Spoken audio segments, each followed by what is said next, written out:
Hello guys and welcome back my YouTube channel AR educational hub. तो इस video में आपको बताने वाला हूं जो आपका जेसीईसीबी का जो नर्सिंग का एग्ज़ाम होता है उसके लिए आपकी सिलेबस क्या रहने वाली है। ठीक है, ये बहुत ज़्यादा इंपॉर्टेंट है, ध्यान से देखिएगा इस वीडियो को।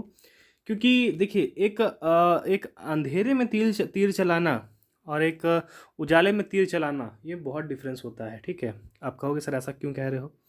तो जब आपको पता ही नहीं है कि पढ़ना क्या चीज़ है तो फिर ये एग्ज़ाम में आपको प्रॉब्लम कर सकती है। ठीक है, कम समय है, क्या पढ़ना है चलिए मैं आपको यहाँ पे बता देता हूँ। ठीक है, तो सिलेबस यही सब रहेगी आपकी। सबसे पहले मैं बात कर लेता हूँ इंग्लिश की। ठीक है, इंग्लिश भी आते हैं उसमें, कंपैरिजन चेक आता है जो, ये आपको पढ़ना है। इसमें active voice and passive voice, ये आप लोगों ने 10th स्टैंडर्ड 9 या फिर 6 7 8 से ही पढ़ना स्टार्ट किया होगा।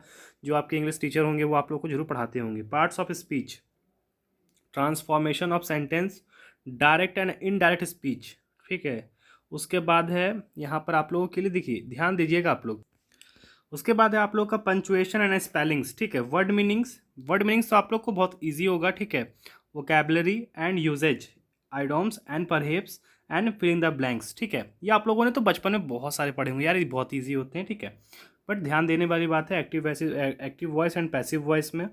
ठीक है, स्पेलिंग्स में, वर्ड मीनिंग्स में और वोकैबलरी में और आइडोम्स में। ठीक है, और परहेप्स में। तो फिल इन द ब्लैंक्स आप लोग से कुछ कुछ पूछ दिया जाता है कि ठीक है, वो आप देखिए फिल इन द ब्लैंक्स में। देखिए एक्चुअली में क्या है कि मेरे पास इंग्लिश के क्वेश्चंस है, बीएससी नर्सिंग के लिए इंग्लिश के क्वेश्चन है, बट उसका आंसर मेरे पास नहीं है। ठीक है, तो उसका आंसर सॉल्व करने में प्रॉब्लम हो जाएगी मुझे। ठीक है, इस वजह से अगर आप लोग बोलोगे तो मैं आंसर जो क्वेश्चन है वो आप लोग को बिल्कुल वहाँ पे आप लोग को वीडियो बना के आप लोग दिखा दूंगा, बट आंसर भाई खुद से करना पड़ेगा। ठीक है, फिजिक्स की अगर मैं बात करूँ तो फिजिक्स में देखिए क्या पढ़ना है आपको, मेजरमेंट। ठीक है, फिजिक्स में measurement, motion in dimension, laws of motion, motion in 2 dimension, work, power energy, linear momentum collision, rotation and rigid body about a fixed axis. ठीक है, ये पढ़ना है आपको। Gravitation, oscillatory motion, mechanic of solid and fluids, heat and thermodynamic wave, electrostatics, current, electricity, magnetic effect of current, magnetism in matter, electromagnetic induction, ray optics and optical instruments और wave optics and modern physics. ठीक है, ये आपको कुछ chapters हैं पढ़ने हैं। ठीक है, आई थिंक तो ये पूरा ओवरऑल पूरा ही है। ठीक है, ध्यान देना है इस पर। ठीक है, नेक्स्ट बात करते हैं हम लोग केमिस्ट्री की।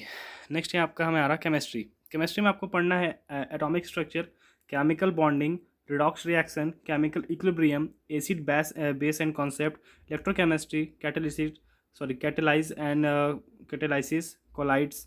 फिर है इसमें properties of solution, periodic table. ठीक है, पीरियोडिक टेबल अब इंपॉर्टेंट है। Preparation and properties, thermochemistry, general organism GOC. ठीक है, isomerism, IUPAC polymer, carbohydrate, solid states and petroleum, ये आपको पढ़ने हैं। ठीक है, इसमें अगर मैं देखिए इसमें मैं इंपॉर्टेंट आप लोग को बता दूं। ठीक है, फिजिक्स में ये तो सर आप बोलोगे सर पूरा चैप्टर ही आपने पढ़ा दिया यहाँ पे। ठीक है, 8400404040। जी हाँ, याद कर लीजिए ये व्हाट्सएप नंबर, क्योंकि चाहे अब आपका मैथ्स का सवाल हो या फिजिक्स केमिस्ट्री बायोलॉजी का सवाल हो, आपके हर डाउट का क्वेश्चन का तुरंत मिलेगा वीडियो सोल्यूशन, वो भी सीधा आपके व्हाट्सएप नंबर पे। बस आपको अपने फ़ोन में 84004040 व्हाट्सएप नंबर सेव कर लेना है और चैट ओपन कीजिए। फिर जो भी डाउट है सवाल को उसको क्रॉप करना है, 5 सेकेंड में वीडियो सोल्यूशन मिल जाएगा सीधा आपके अपने व्हाट्सएप पे। Class 6 to 12 IIT JEE Mains advance NEET और सीबीएसई स्टेट बोर्ड वालों बच्चों के लिए। तो देर किस बात की है, जाइए और अपना सवाल पूछिए और अपने डाउट को कीजिए आउट, लिंक डिस्क्रिप्शन में है। तो देखिए सर क्या है यहाँ पे, आप लोग को पढ़ना है measurement and motion in dimension जो होता है, लॉज ऑफ मोशन, इसमें भी ये इंपॉर्टेंट है। ठीक है, देन उसके बाद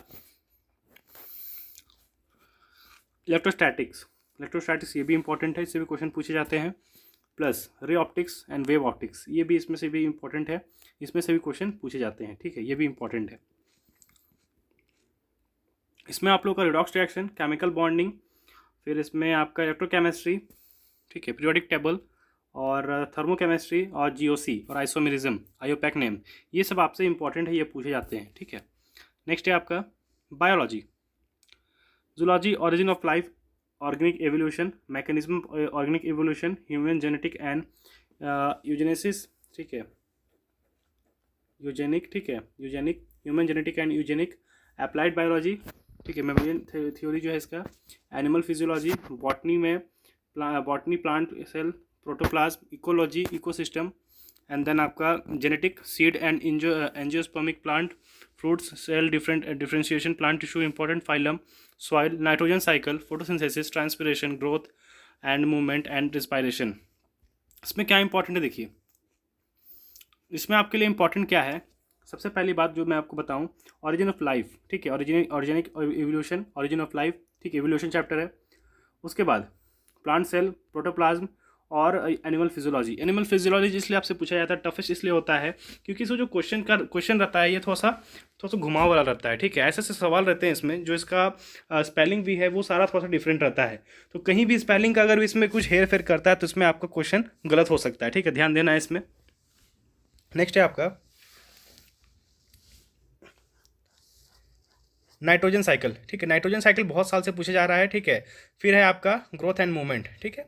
मैथमेटिक्स में देखिए, जिनका ही मैथमेटिक्स है, simplification, average, percentage, time and work, area profit and loss, simple and compound interest, ठीक है, time and speed, investment, HCF, LCM, problem and age, bar graph, pictorial graph, pie chart and data, interpretation, etcetera, ये सब question आपसे पूछे जा सकते हैं, ठीक है।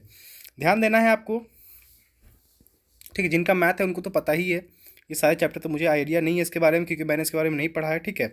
बट हाँ, ये सारे जो चैप्टर आप देख रहे हैं बायोलॉजी के, इसमें आपका इंपॉर्टेंट है, ठीक है। एनिमल फिजियोलॉजी ये भी इंपॉर्टेंट है, ठीक है। फिर बॉटनी, प्लांट सेल हो गया, प्रोटोप्लाज्म, इकोलॉजी और जेनेटिक्स, ये तो आप लोगों के लिए इंपॉर्टेंट है, खास करके मेंडेलियन जेनेटिक्स, इसमें आपसे ज़्यादा पूछा जाता है, ठीक है। क्योंकि भाई देखो, आप लोग BSc नर्सिंग करने वाले हो तो ज़्यादा से ज़्यादा सवाल ये सबसे जरूर आएंगे आप लोग के लिए।